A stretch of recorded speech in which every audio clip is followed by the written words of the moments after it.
on AM 560, The Answer. Listen to AM 560 The Answer online at 560theanswer.com, on the AM 560 mobile app, on your Alexa-powered smart speaker, and on TuneIn, iHeart, and on Odyssey. From the Matrix Home Solutions studios, this is Chicago's Morning Answer on AM 560 The Answer. This is Chicago's Morning Answer with Dan Proft and Amy Jacobson on AM 560 The Answer.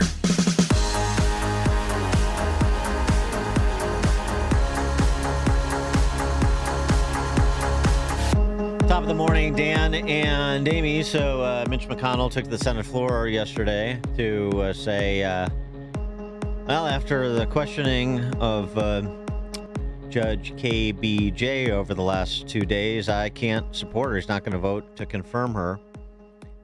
Is that going to have an impact on her confirmation? No. I mean, unless some other Democratic senators defect. Yeah, I just don't see it. I don't see it happening. And in part because of the reasons laid forth in a piece at The Spectator by our next guest. Ben Barton is the Helen and Charles Lockett Distinguished Professor of Law at the University of Tennessee. Boy, what a volunteers. You know, what a dud they threw up in the tournament. They threw up in the tournament this year, losing to Michigan. Oh, boy, embarrassing. Yeah. He's also the author of 5 books, including Fixing Law Schools from Collapse to the Trump Bump and Beyond. Professor Barton, thanks for joining us. Appreciate it. Oh, thank you so much for having me. I really appreciate it. Yeah. So, by the way, you hurt my feelings with the basketball take. Well, that wasn't called for. We don't care about feelings on this show. We don't. Yeah, we just don't care about feelings. We just expected more, and Dan put Tennessee down in his bracket. I did have Tennessee down. If you need to know the truth. SEC really performed terribly, just generally speaking. I'm just as yes. Auburn was just LSU as disgraceful. was bad. Everybody's bad. But all right, we'll do chalk talk a little bit after we do law talk. With respect to KBJ, you know, before we get to the summit substitute piece, I was a little surprised by what I thought was a subpar performance by her because she'd been through this a couple times before. It was clearly telegraphed where Republican senators were going to go, which is on the sentencing in those child porn cases. And she just had some very strange answers. The 15 minutes utterance, she wasn't really able to provide any contextual defense to her consistent sentencing below not just the guidelines, but the recommendations of prosecutors, even the recommendation of a probationary office in the Hawkins case that Josh Hawley zeroed in on. And then she got sidetracked with the whole, definition of a woman thing. I just thought she didn't perform very well. Yeah, so I think that's in the eye of the beholder. There were Democrats who thought that Barrett didn't perform very well. I think that she tried to keep it real choked in. I actually thought she was really, really similar to Amy Coney Barrett. Not necessarily in the answers, obviously, right, but just in her attempt to have that real quiet, flat demeanor and to at least appear unflappable. Now, whether you agree that that's what happened or not, I agree with what you said in the first place, which is she is likely to get confirmed, and it's a 50-vote squeaker. So if that happens, then you have to call it a success. It's a little bit like the tournament. It's like results matter, and if she gets confirmed, then her performance will be considered pretty good, if that makes sense. Mm-hmm. And one of the reasons you suggest that there's going to be this disposition to confirm her, maybe even by some Republican senators, although I think less likely this time than in her previous confirmations. But I mean, for the appellate court in D.C., Lindsey Graham, Collins, Murkowski, 3 Republicans voted to confirm her.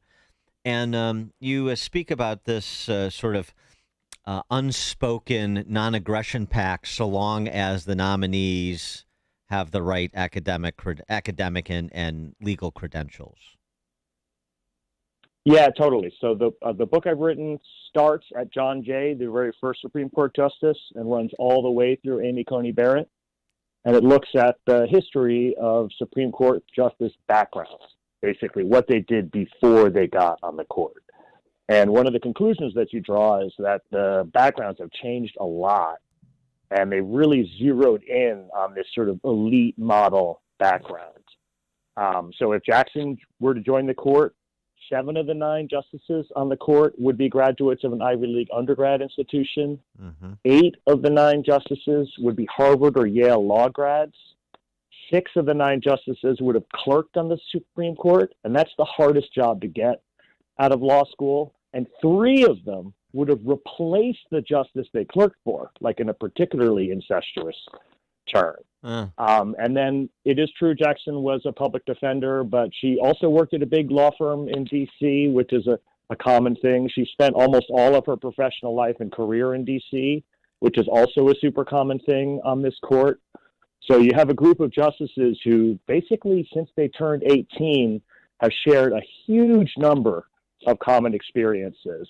And I call these experiences cloistered and elite experiences. They are not experiences where you run into a lot of regular folks or spend much time outside of the D.C. Beltway. What do you think was a low moment for her the past few days, if there was one?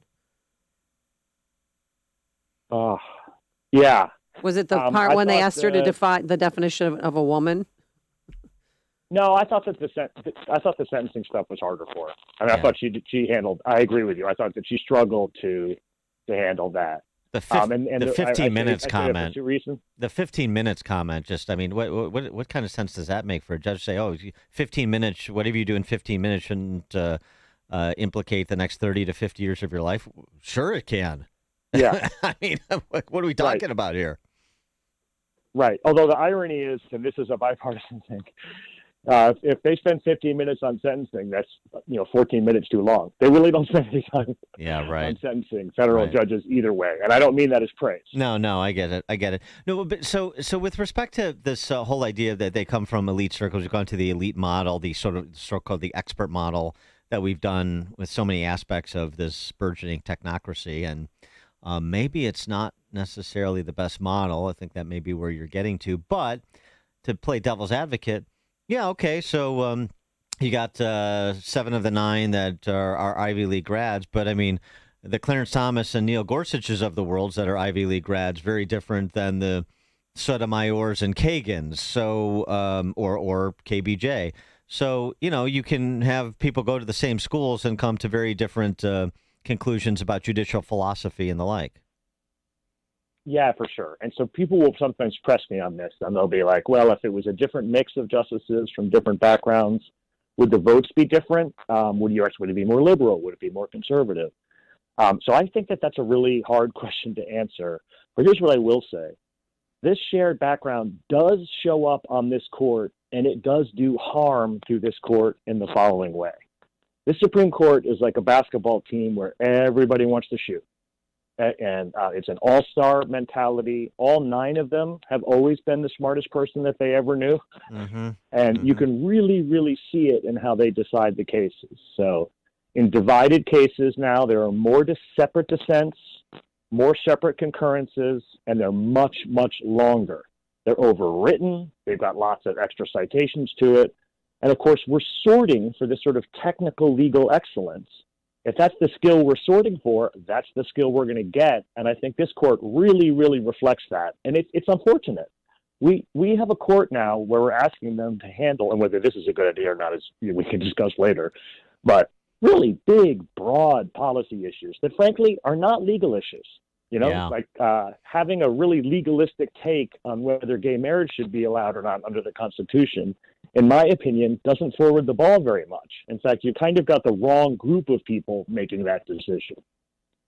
Yeah, no, I think that's a good point. And so where you have the legislature ceding its authority to the judiciary, and the judiciary needs to be restrained enough to return serve and say, not our purview. You do your job, and then we can do ours. And there's some justices that have that position, but they're a minority on even a conservative court, aren't they?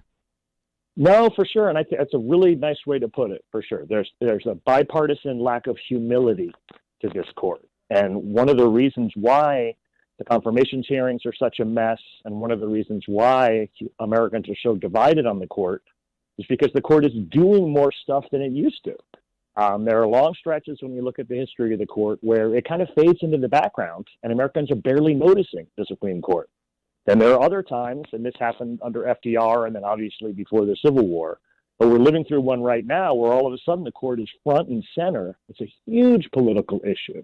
Now, some of that is that we're in a divided country, but some of that is because of the work of the court itself. And so with respect to the court then in the modern context, do we have this as yet as sort of another illustration of it's a pejorative term, but perhaps a descriptive one, the sort of tyranny of the experts that we see across, all areas of government? Yes, I think that's a perfect way to describe it. And basically, we used to have and this is demonstrably true for the Supreme Court. We used to have a much broader version of what merit meant. People will ask me when they hear my theory on this, they'll say, well, you don't want the best people on the court? And I say, you think George Washington didn't want the best people on the court? Right. I mean, Lincoln didn't? I mean, every president has always wanted to put the best people on the court. They just used to have a broader look at what best meant. Like, we used to put the very best lawyer in America on the court, a guy who'd never been a judge, didn't go to Harvard, but was just a fantastic lawyer. We used to put former politicians on the court. There's a former president of the United States on the court. There's dozens of senators and members of the House of Representatives. These are folks who have demonstrated merit over a whole lifetime of achievements, not just in ninth grade algebra on their way to Harvard undergrad. Yeah.